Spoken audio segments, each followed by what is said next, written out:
ಪ್ರಪಂಚದ ಅತಿ ಹೆಚ್ಚು ಐಶ್ವರ್ಯವಂತರು ನೆಲೆಸಿರುವ ನಾಡು, ಸಿನಿಮಾ ತಾರೆಯರ ಕನಸಿನ ಗೂಡು, ಜಗತ್ತಿನ ಸಿನಿಮಾ ಇಂಡಸ್ಟ್ರಿಯ ತವರು ಮನೆ, ಪ್ರಪಂಚದ ಅತಿ ಹೆಚ್ಚು ಸೌಂದರ್ಯವಂತರು ನೆಲೆಸಿರುವ ಪಟ್ಟಣ ಇವತ್ತು ಬೆಂಕಿಯಲ್ಲಿ ಭಸ್ಮ.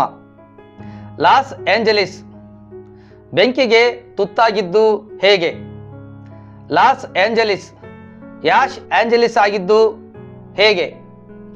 ಕೆಲವರು ಇದಕ್ಕೆ ಕಾರಣ ಕಾಡ್ಗಿಚ್ಚು ಅಂತಾರೆ, ಕೆಲವರು ಮೀನುಗಳ ಶಾಪ ಅಂತಾರೆ, ಇನ್ನು ಕೆಲವರು ಇದು ಕಿಡಿಗೇಡಿಗಳ ಕೃತ್ಯ ಅಂತ ಹೇಳ್ತಾರೆ, ಮತ್ತೆ ಕೆಲವರು ಇದು ವಿದ್ಯುತ್ ಶಾಕ್ ಸರ್ಕ್ಯೂಟ್ನಿಂದ ಸಂಭವಿಸಿದೆ ಅಂತ ಹೇಳ್ತಾರೆ, ಇನ್ನು ಕೆಲವರು ಡೆವಿಲ್ ಸಾಂಟಾ ಆನೆ ಬಿಸಿಗಾಳಿಯ ಚಂಡಮಾರುತ ಇದಕ್ಕೆ ಕಾರಣ ಅಂತ ಹೇಳ್ತಾರೆ, ಮತ್ತೆ ಕೆಲವರು ಅಲ್ಲಿನ ಪಾಪಕ್ಕೆ ದೇವರು ಕೋಪಿಸಿಕೊಂಡಿದ್ದಾನೆ ಅಂತ ಹೇಳ್ತಾರೆ.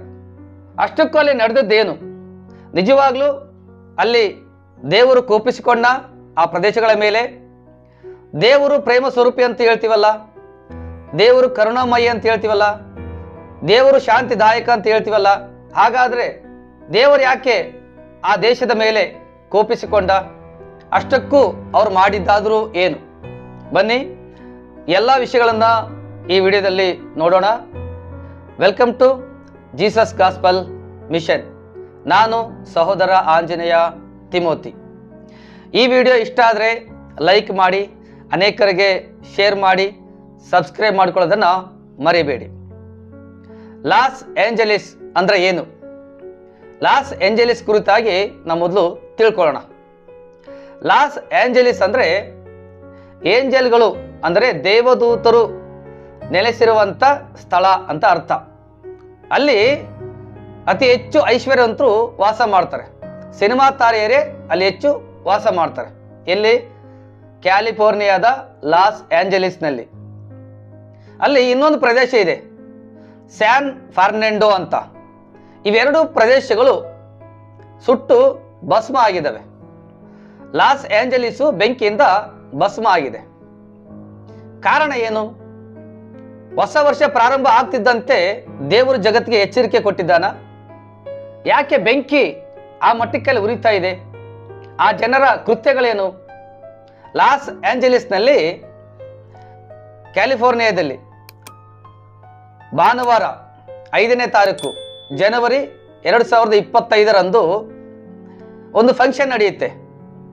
ಅದರ ಹೆಸರು 82ನೆಯ ಗೋಲ್ಡನ್ ಗ್ಲೋಬಲ್ ಎಂಬ ಫಂಕ್ಷನ್ ನಡೀತದೆ. ಆ ಫಂಕ್ಷನ್ನ ಹೋಸ್ಟರು ನಿಕ್ಕಿ ಗ್ಲೇಜರ್ ಅಂತ. ಅಲ್ಲಿ ಎಲ್ಲ ಸಿನಿಮಾ ತಾರೆಯರು ಬಂದಿದ್ರು, ಜಗತ್ತಿನ ಗಣ್ಯ ವ್ಯಕ್ತಿಗಳು ಬಂದಿದ್ರು, ಅತ್ಯಂತ ಐಶ್ವರ್ಯವಂತರು, ರಾಜಕಾರಣಿಗಳು ಆ ಒಂದು ಪ್ರೋಗ್ರಾಮ್ಗೆ ಜಾಯಿನ್ ಆಗಿದ್ರು. ಅಲ್ಲಿ ಅನೇಕ ಸಿನಿಮಾ ಆಕ್ಟರ್ಸ್ಗಳಿಗೆ ಪ್ರಶಸ್ತಿಗಳನ್ನು, ಅವಾರ್ಡ್ಗಳನ್ನು ಕೊಡಲಾಗಿತ್ತು.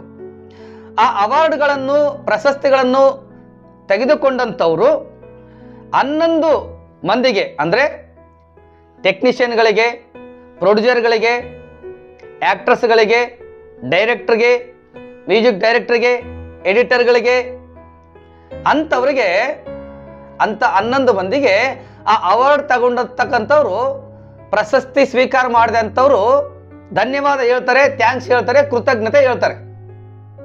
ಅದರಲ್ಲಿ ಕೆಲವರು 3 ಜನ ತಮ್ಮ ತಾಯಿಯಂದ್ರಿಗೆ ಧನ್ಯವಾದ ಹೇಳ್ತಾರೆ, ಥ್ಯಾಂಕ್ಸ್ ಹೇಳ್ತಾರೆ, ಕೃತಜ್ಞತೆಯನ್ನು ಸಲ್ಲಿಸ್ತಾರೆ.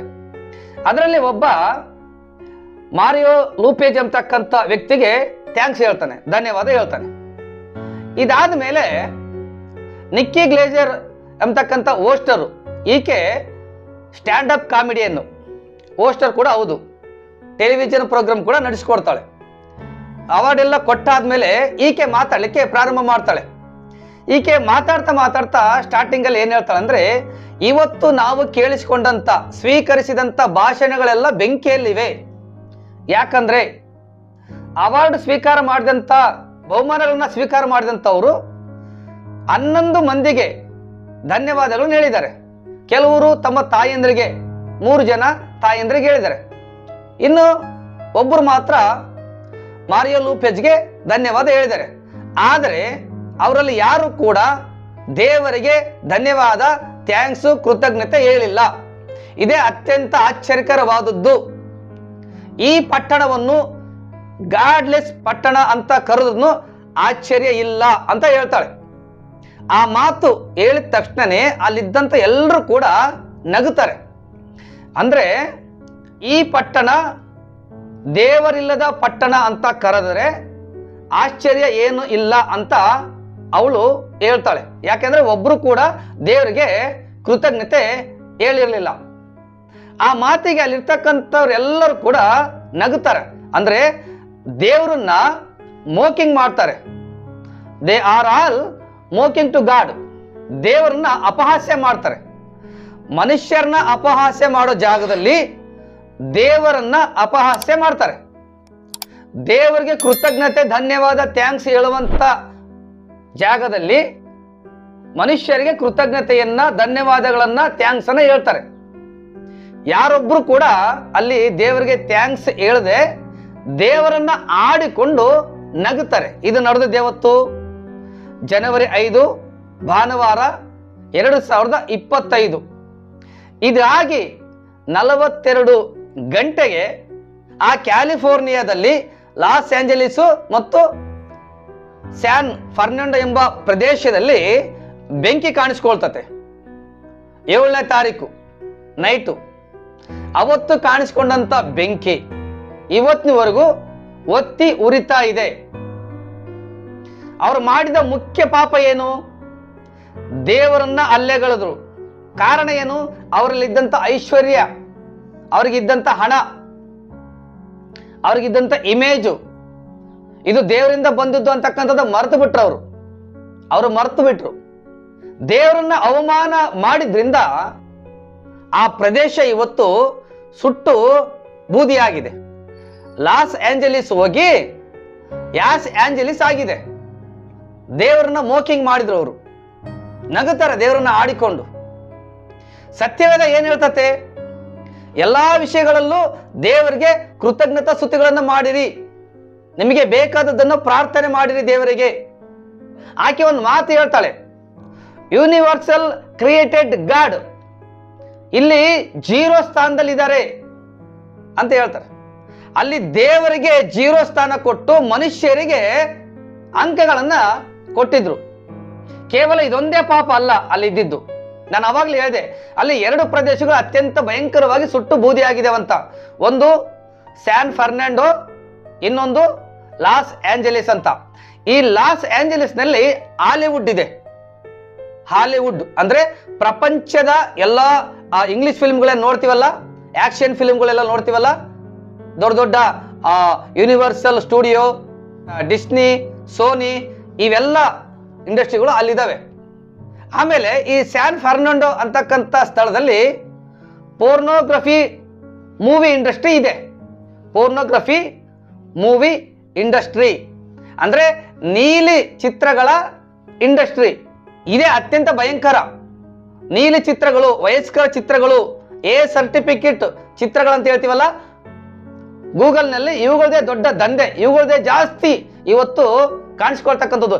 ಇದರಿಂದ ಇಡೀ ಜಗತ್ತಿನಲ್ಲಿ ಯುವಕರು, ಯುವತಿಯರು, ಗಂಡಸರು, ಹೆಣ್ಣುಗಸರು ಕೆಟ್ಟು ಹೋಗಿದ್ದಾರೆ. ಈ ಫೋರ್ನೋಗ್ರಫಿ ಅಂತಕ್ಕಂಥದ್ದು ಕಣ್ಣಿನಿಂದ ವ್ಯಭಿಚಾರ ಮಾಡಿಸ್ಲಿಕ್ಕೆ ಪ್ರೋತ್ಸಾಹಿಸ್ತತೆ, ಪ್ರೇರೇಪಣೆ ಕೊಡ್ತತೆ. ಇದೇ ಅತ್ಯಂತ ಭಯಂಕರವಾದಂತ ಕೃತ್ಯ ಜಗತ್ತಿನಲ್ಲಿ. ಆ ಲಾಸ್ ಏಂಜಲೀಸ್ ನಲ್ಲಿ ವಾಸ ಮಾಡ್ತಕ್ಕಂಥವ್ರು, ಸ್ಯಾನ್ ಫರ್ನಾಂಡೋದಲ್ಲಿ ವಾಸ ಮಾಡ್ತಕ್ಕಂಥವ್ರು ಎಲ್ಲರೂ ಕೂಡ ಆ ದೇಶದ ಜನರು. ಕ್ಯಾಲಿಫೋರ್ನಿಯಾ ದೇಶದಲ್ಲಿ ಸೈತಾನನ ಚಟುವಟಿಕೆಗಳೇ ಹೆಚ್ಚು. ದೇವರಿಗಿಂತ ಹಣಕ್ಕೆ ಜಾಸ್ತಿ ಬೆಲೆ ಕೊಡ್ತಾರೆ. ಮತ್ತಾಯನ ಸುವಾರ್ತೆ 6:24 ವಚನ ಹೇಳ್ತತೆ, ನೀವು ದೇವರನ್ನು ಧನವನ್ನು ಎರಡನ್ನೂ ಸೇವಿಸಲಾರಿರಿ ಅಂತ ಹೇಳಿ. ಆದ್ರೆ ಇವರು ಹೆಚ್ಚಾಗಿ ಧನವನ್ನೇ ಸೇವಿಸಿದವರು, ಸೇವಿಸುವವರು ಕೂಡ ಹೌದು. ಹಣದ ಮಹಿಮೆಯಲ್ಲಿ ಬದುಕ್ತಾ ಇದ್ದಾರೆ.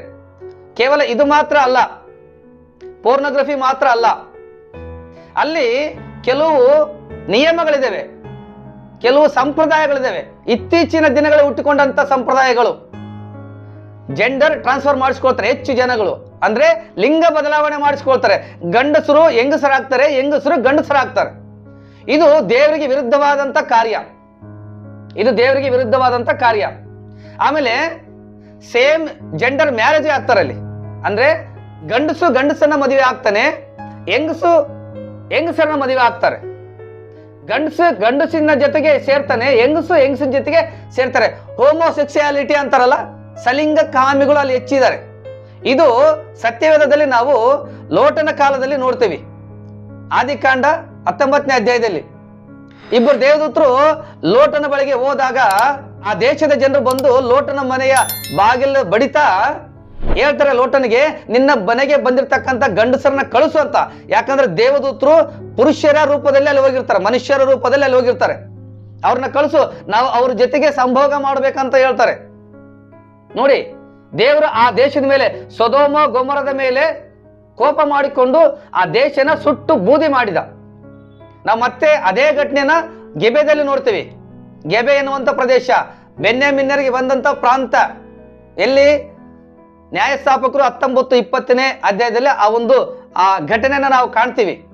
ಒಬ್ಬ ಲೇವಿಯ ಉಪಪತ್ನಿನ ಅಲ್ಲಿಗೆ ಕರ್ಕೊಂಡ್ ಬಂದಿರ್ತಾನೆ. ಒಬ್ಬ ಮುದುಕ ಯಜಮಾನ ಅವ್ರನ್ನ ಬೀದಿಯಲ್ಲಿ ಇರೋದು ಬೇಡ, ನನ್ನ ಮನೆಯಲ್ಲಿ ಬಂದು ವಾಸ ಮಾಡಂತ ಕರ್ಕೊಂಡು ಹೋದಾಗ ಆ ದೇಶದ ಜನರು ಬಂದು, ದುಷ್ಟ ಜನರು ಬಂದು ಪಿಶಾಚಿಯ ಕೃತ್ಯ ನಡೆಸ್ತಾರೆ. ಆ ಯಜಮಾನಿಗೆ ಹೇಳ್ತಾರೆ, ನಿನ್ನ ಮನೆಗೆ ಬಂದಿರ್ತಕ್ಕಂಥ ಗಂಡಸರನ್ನ ಕಳಿಸು, ನಾವು ಅವ್ರ ಜೊತೆಗೆ ಸೇರ್ಬೇಕಂತ ಹೇಳ್ತಾರೆ. ಆ ಯಜಮಾನ್ ಹೇಳ್ತಾನೆ, ನನಗೆ ಮದುವೆ ಆಗದ ಹೆಣ್ಣು ಮಕ್ಳಿದ್ದಾರೆ, ನಾನು ಹೆಂಡ್ತಿನ ಕಳಿಸ್ತೀನಿ, ಅವ್ರನ್ನ ಬೇಕಾರೆ ಏನ್ ಬೇಕಾದ್ರೆ ಮಾಡ್ರಿ ಅಂತಂದು ಹೇಳಿದ್ರೆ ಅವ್ರು ಕೇಳಲ್ಲ. ಬಾಗ್ಲು ಮುರಿಯಕ್ ಹೋಗ್ತಾರೆ, ಆ ಯಜಮಾನನಿಗೆ ಹೊಡೆಯಕ್ ಹೋಗ್ತಾರೆ. ಕೊನೆಗೆ ಆ ಲೇವಿ ಅಂತಕ್ಕಂಥನು ತನ್ನ ಉಪಪತ್ನಿನ ಹೊರಗಡೆ ಕಳಿಸಿದಾಗ ಬೆಳಕರಿಯತ್ತಿಗೆ ಆಕೆನ ಮಾನಭಂಗ ಮಾಡಿ ಸಾಯಿಸಿರ್ತಾರೆ.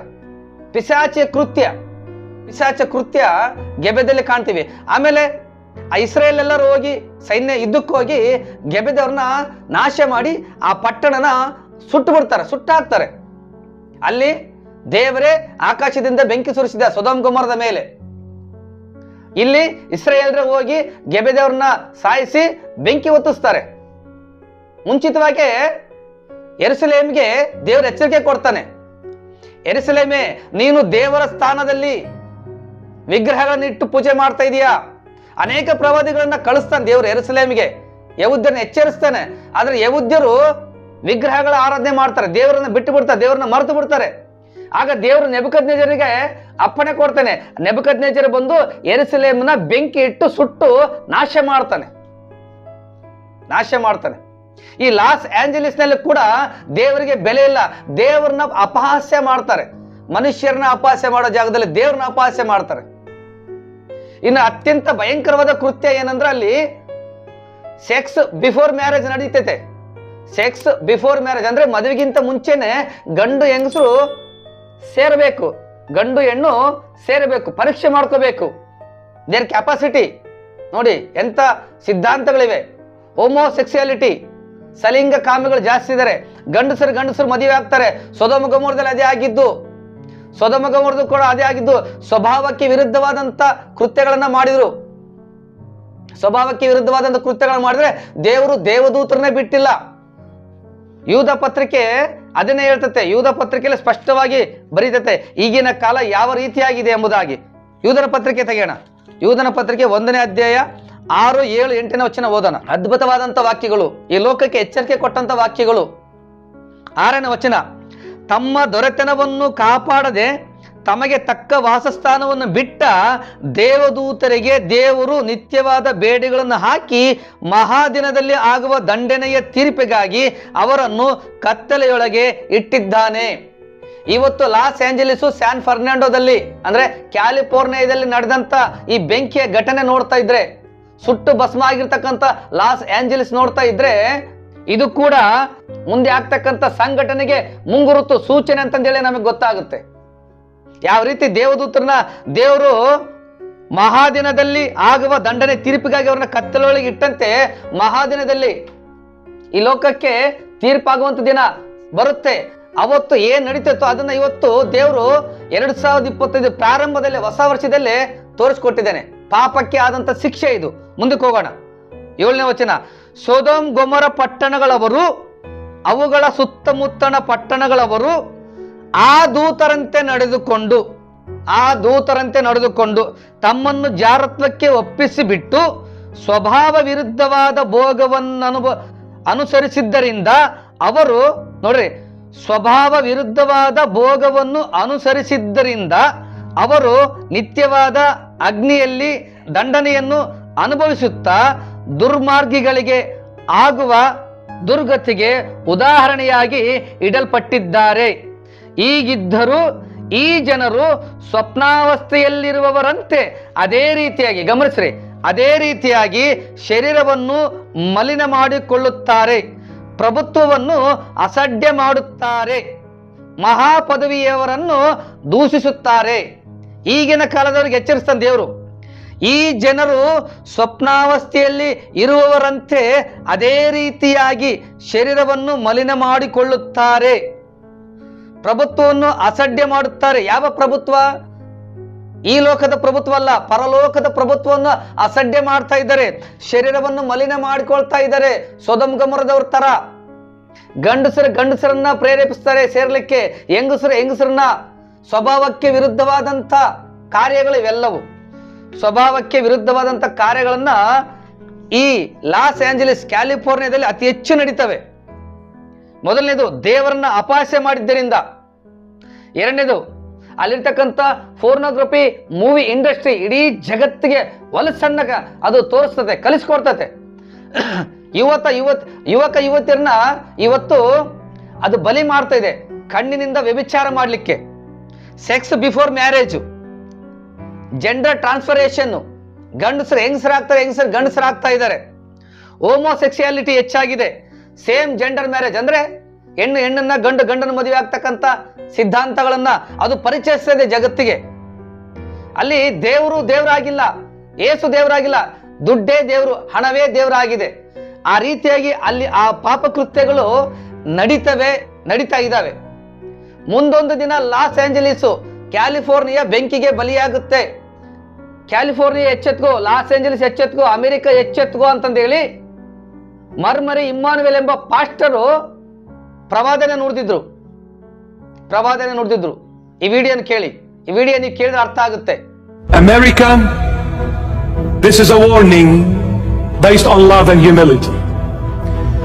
Once upon a time, you were very close to Jesus Christ, the Lord of Lords and the King of all kings. Today, you are denying your Jesus. You have walked away from your Lord. You have brought in laws that are against the Almighty God. The very foundation of America today is being shaken. You have denied Jesus. That's why you are in turmoil. That's why you are living in darkness and in total blindness.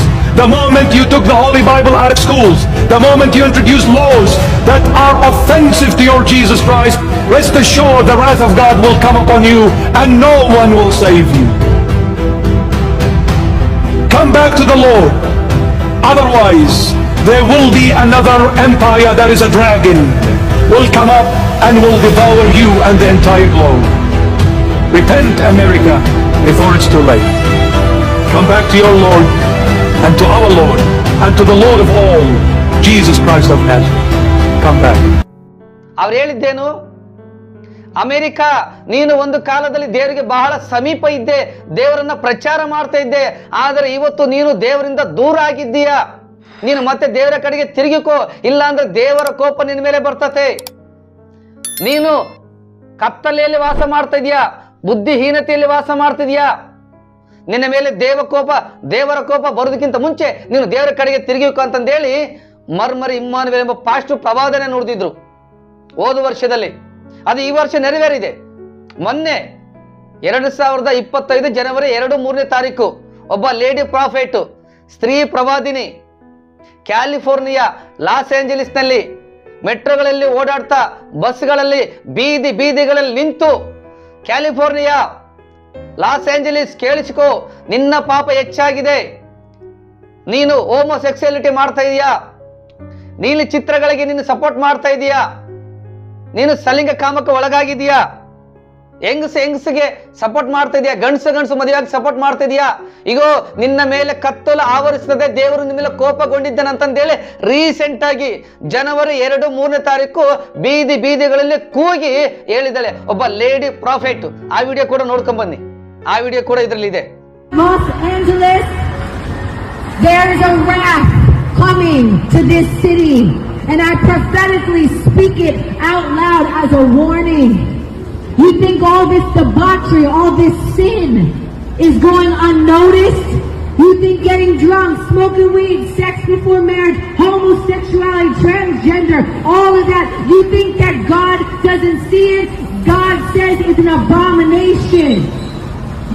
And the sins of the world separate us from a holy God, because the wages of sin is death, hell, forever. But Jesus came to give you life, and life abundantly. Jesus came to die on a cross, a brutal death for you and me, so you could be forgiven of your sins. And 3 days later, he rose again.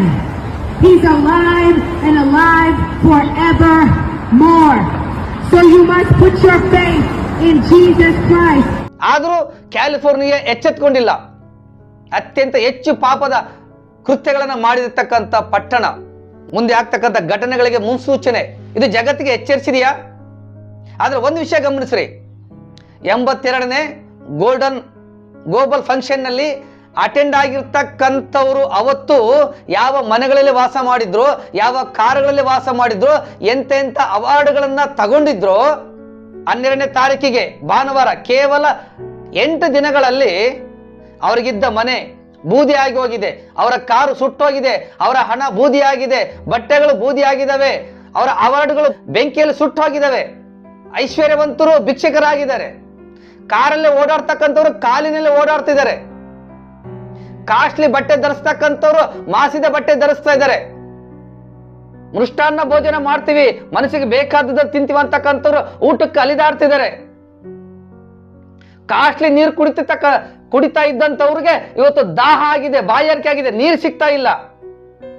ಐಶ್ವರ್ಯವಂತರು ಭಿಕಾರಿಗಳಾಗಿದ್ದಾರೆ, ಶ್ರೀಮಂತರು ಬೀದಿ ಪಾಲಾಗಿದ್ದಾರೆ, ಎಲ್ಲ ಮನೆಗಳು ಸುಟ್ಟು ಬೂದಿಯಾಗಿವೆ.